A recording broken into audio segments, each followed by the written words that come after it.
Closing in on Mount Suribachi on Iwo Jima, the 5th United States Marine Division fires on Japanese gun emplacements studding the mountain. It all started at 8:59 in the morning, 1 minute ahead of schedule. 30,000 Marines waiting ashore on the tiny island of Iwo Jima. The island was considered a strategic target in the Pacific Theater, just 700 miles south of mainland Japan. One of the Marines who hit the beaches that morning was an 18-year-old kid from the streets of L.A. Before dawn, back on the troop transport ship, he'd eaten what they called a warrior's breakfast, beef and powdered eggs. Now, as they motored toward the beach, his boat came under fire from Japanese machine guns. And 40 Marines went just like that. So we knew we were in combat before we hit the beach. Tom Williams was on the front lines for 5 days during one of the bloodiest battles of the war. 6,800 Marines were killed and almost 19,000 Japanese. American wounded numbered almost 20,000. Your life wasn't worth much. Also on the beach that morning, Lieutenant Craig Lehman, a young officer from Chicago. For 4 days, he and Williams slogged it out against the Japanese, who were fortified in caves and bunkers on the side of Mount Suribachi, a gigantic rock on the south tip of the island.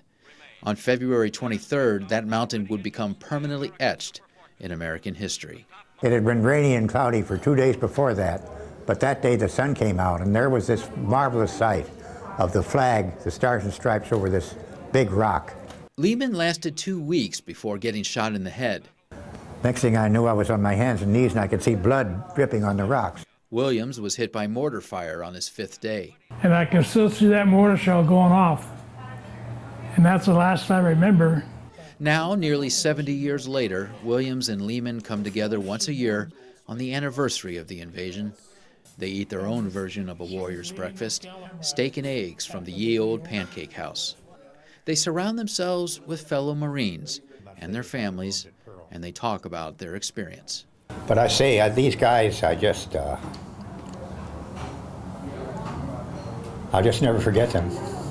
Lehman is now 91 and says his experience led to him becoming a surgeon.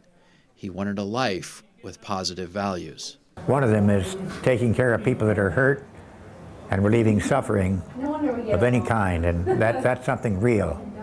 He says he still thinks about the men under his command who didn't come back.